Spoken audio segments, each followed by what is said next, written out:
All right, another deload week. So I'm going to be talking about my training here a little bit, and also talk a little bit about the importance of a deload week. Now, I think for your general layperson, it's probably not that important. Um, with my more novice level athletes, I have noticed that taking a deload is typically not necessary.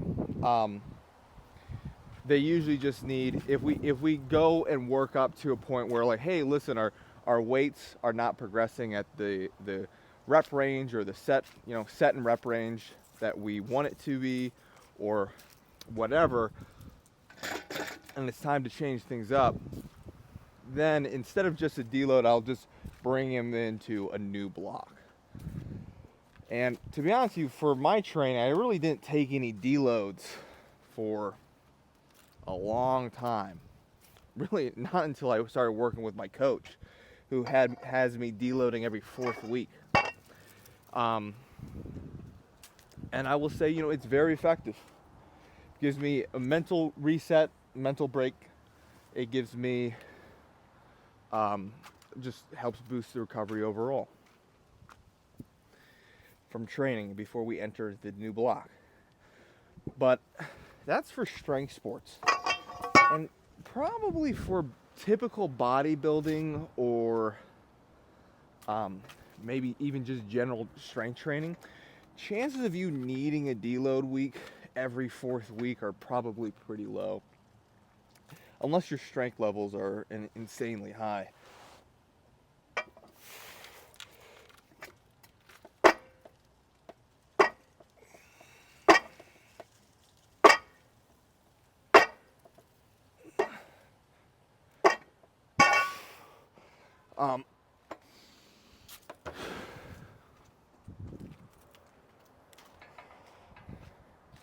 I will say one of the big things, at least working with my coach, and what I try to prioritize too with the people I coach, is that ability to recover and feeling.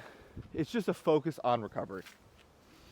And with these debates with like Mike Israetel and now Dorian Yates is chiming in on it, and some of these fitness influencer things, and a lot of people dog on the Renaissance periodization with leaving reps in the tank, not really taking anything close to failure. And I completely disagree with that. Especially on bodybuilding or accessory movements, you can take things close to failure. And also especially as a natural athlete too. I feel like I see too many people, they're not really pushing themselves. None of their reps are really actually slowing down. And because of that, you're not really giving your body a sufficient enough stimulus that you could be if you do so. The other thing too is that as far as the studies and everything like that, that say that leaving 2-3 reps in the tank or more is just as beneficial as going to failure, and this is not a new thought. This is, my opinion is just really being created by my experience and the opinions of others, but the subjects in those studies are typically not very well trained athletes who have been lifting for a long time with whatever system they have developed to progress. And because of that, if you have someone who is going to failure quite frequently, well, they're accustomed to that, so then they're probably not going to be as fatigued by that. On the flip side of all of that, let's take a little bit of a broader look. We have someone like high intensity training, Dorian Yates, who only trained 4 times a week, 30 to 45 minutes, going to everything to failure or past failure, like with 1 or 2 sets. On the flip side of that, we have, let's say Mike Israetel, he's talking about doing 50 plus sets a training cycle, a workout a week. And, anyone with any experience knows that maybe you could do that for one muscle group for a week or 2, and that's it. But if you're trying to train your whole body, like most people are, we probably don't need that super specialization type thing. But on that side, it's very high frequency, very high volume. high intensity, obviously high frequency, high volume. Um, but it's really just two sides of kind of the same coin. You're providing a stimulus, and then you need to make sure that you're recovering from that stimulus so you can give a more difficult, progressive stimulus the next time. That's it. So whatever training that you like, that is what you should be prioritizing with your training. Even if you're a bodybuilder and you don't care about your strength, it's so funny when people say that. It doesn't matter, because what we need is we need sufficient enough stimulus to cause our body to adapt to get a bit stronger, okay? And then from there, we handle more load and get a little bit stronger. If you're a bodybuilder, what are we doing when we're increasing the weight on the movement? We're increasing the tension on the muscle. Tension, mechanical tension, is what drives hypertrophy. So whether you want to do it in a shorter, more efficient fashion, where you're prioritizing a higher intensity, less sets, less volume, because you're working at such a high intensity, you need to be able to recover more. So your workouts are going to be shorter so you can prioritize more on the recovery. On the flip side, if we're going to drop the intensity down real low, and because we're dropping the intensity down real low, and because we're never really asking our body to do much recovery wise, we have to be increasing our volume and increasing our frequency in order to get that good stimulus. So at the end of the day, and again, this is nothing groundbreaking, but it's going to be kind of up to you and how you like it. So when you're looking for a program, or you're looking for a coach or something like that, try to go towards someone who you connect with, who you have trained with, or like that kind of similar way of training. You probably want to go towards that person. That's what drove me to working with Josh Bryant, is because I like the hard intensity that a lot of his guys represented. I liked the things he was saying, and I liked the fact that he was focused on getting bigger and stronger. That's what drove me to kind of start working with him, because that's how I was training. I was always trying to push to get stronger.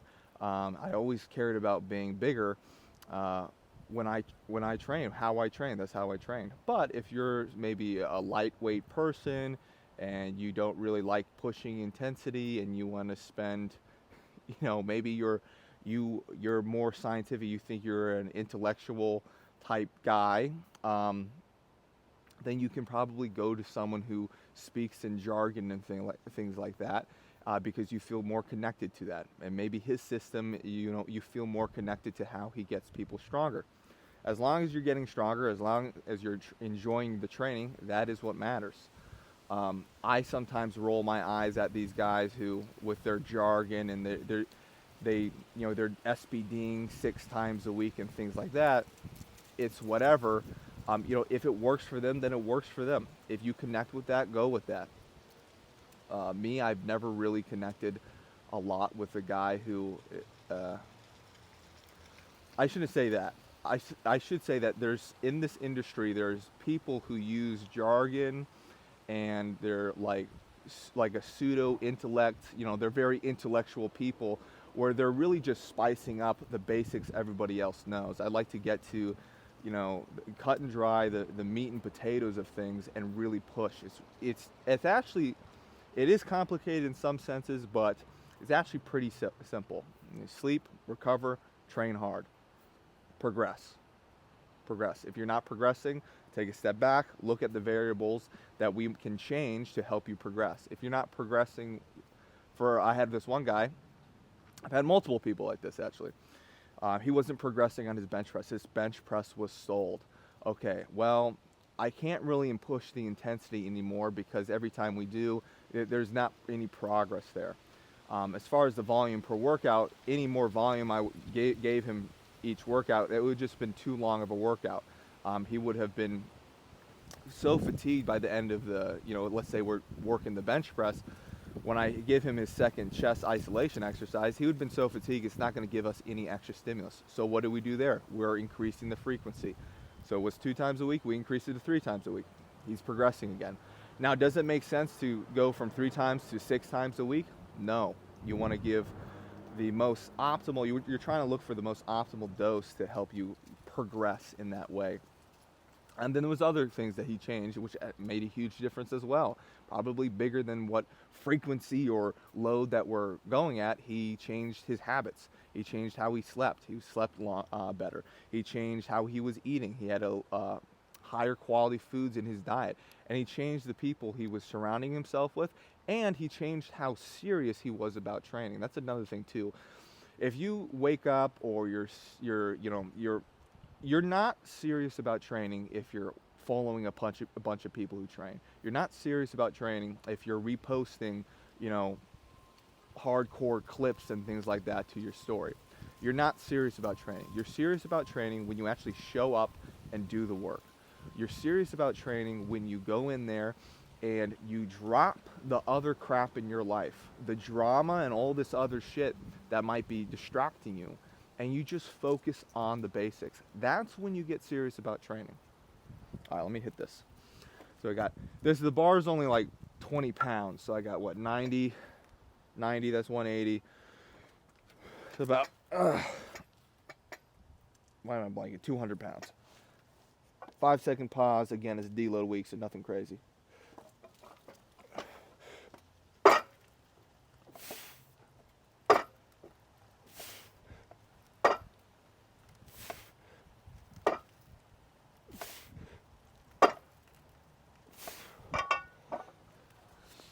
Now you might be like, all right, well, listen, you're a coach.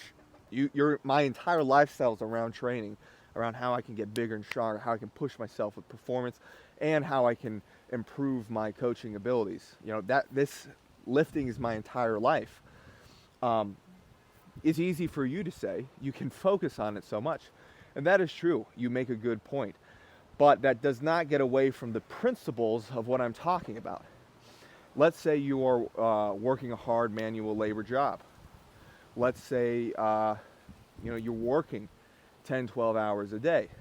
Okay, are we going to be able to commit 2 hours in the gym 5 days a week? No. But you probably could commit 30 to 45 minutes.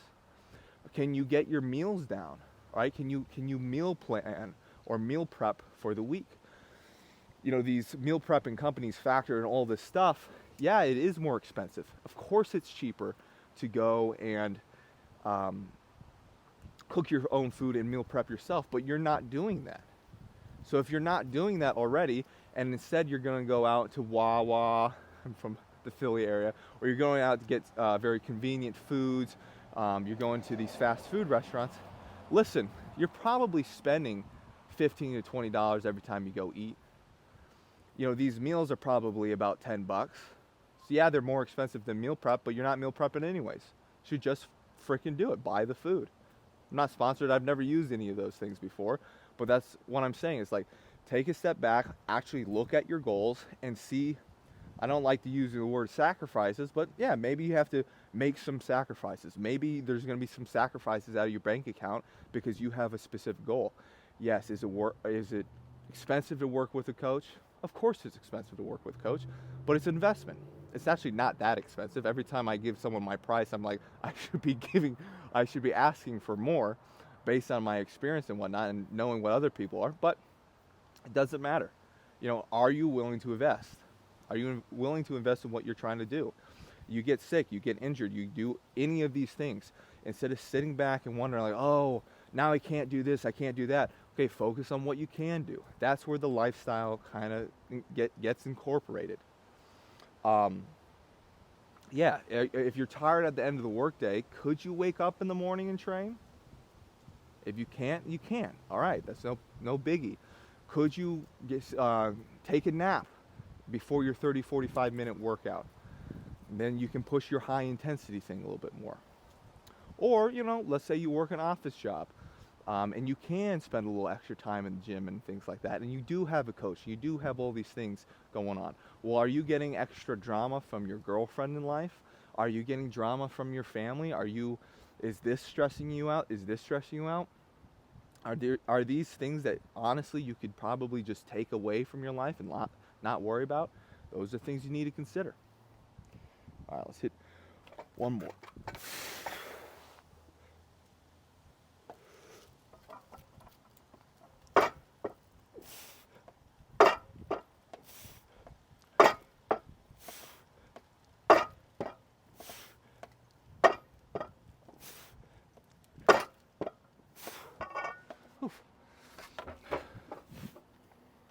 Do you even have a plan when you go work out?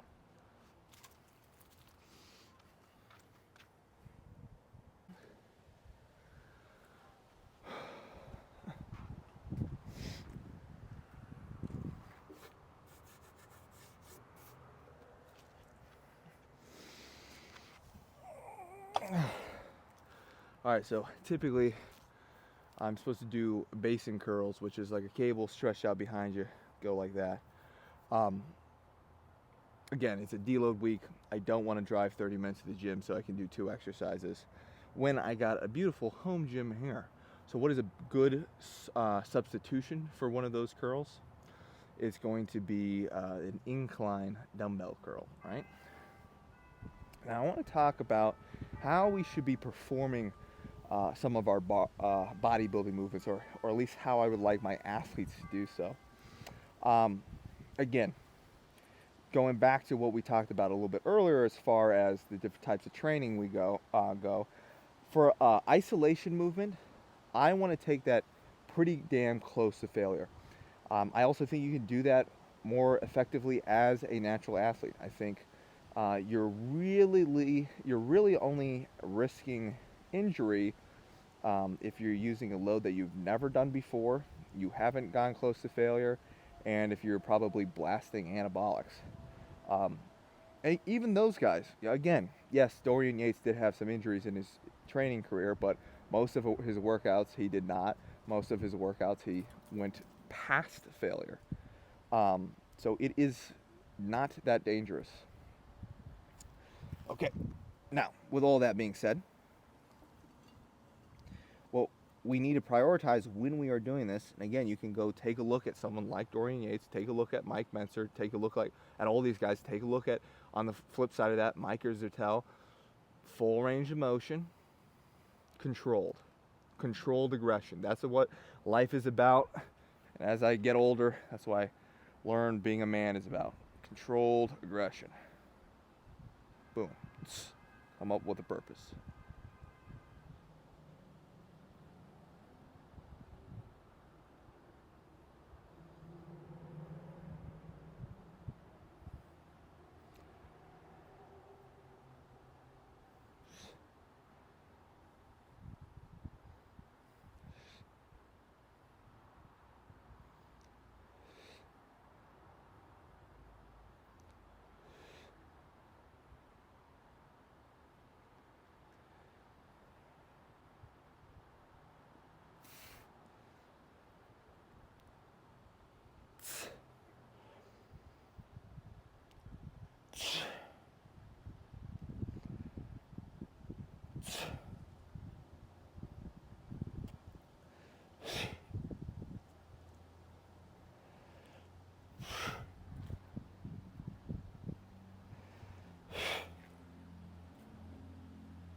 All right, I give that like a 6 or 7. It's getting a little bit of a burn there at the end, but I know that if I locked in, I really want it, I could definitely get a few more reps. Maybe a little sway in technique, and not something I'm really concerned about. Again, it's a deload week, so I'm not pushing these to failure. But in your training on a normal week, why not? See what happens. Are you going to be able to do 8 sets? Probably not, but you don't need to. Got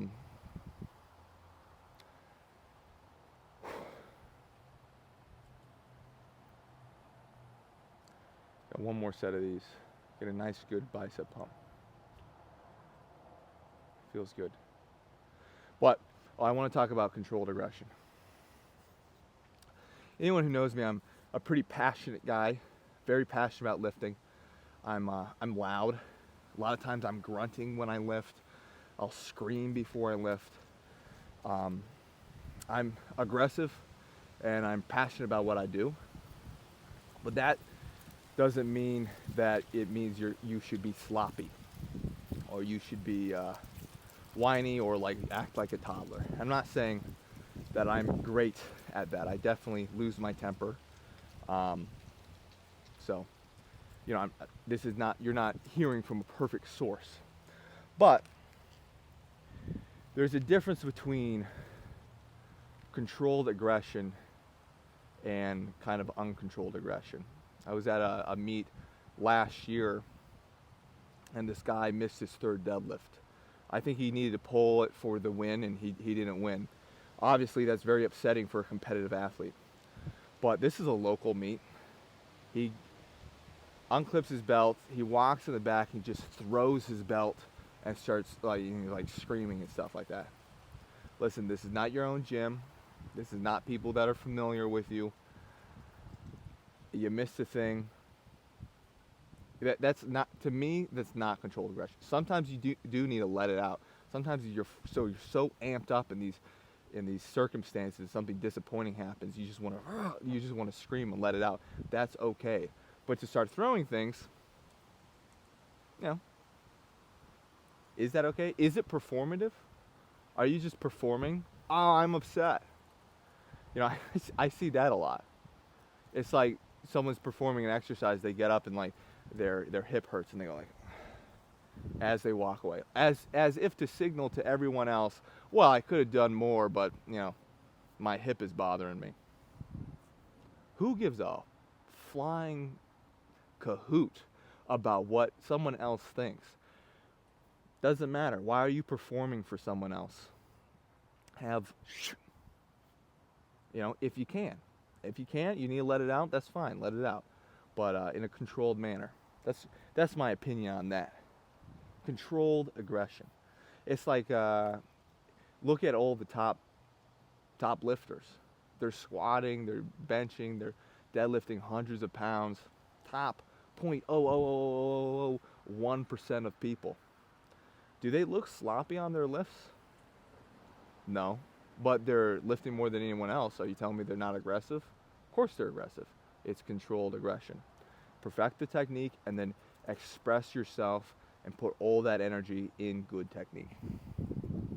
You get a lot of newbie lifters doing that.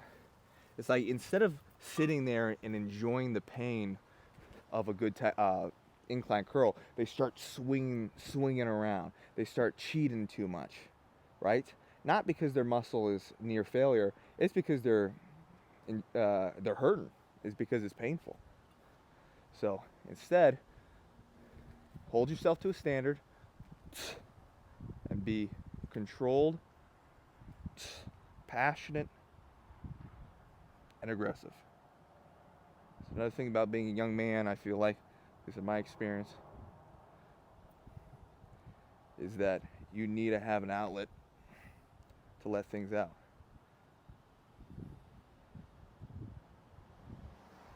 Women do it through talking. Men typically do not. You have to be physical. For most people, most men.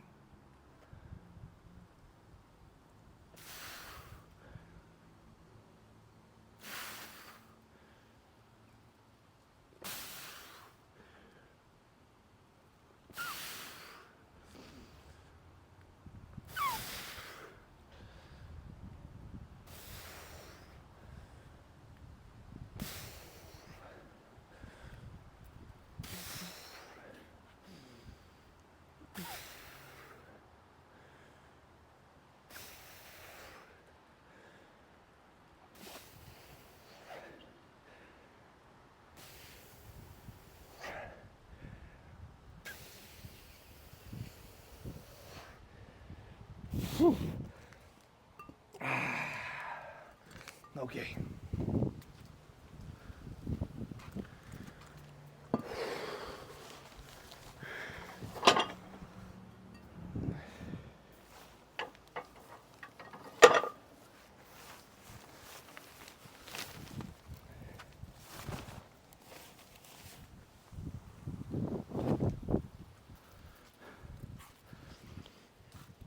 I feel like if you don't have an outlet, if you don't have an outlet for your male aggression, right? I don't.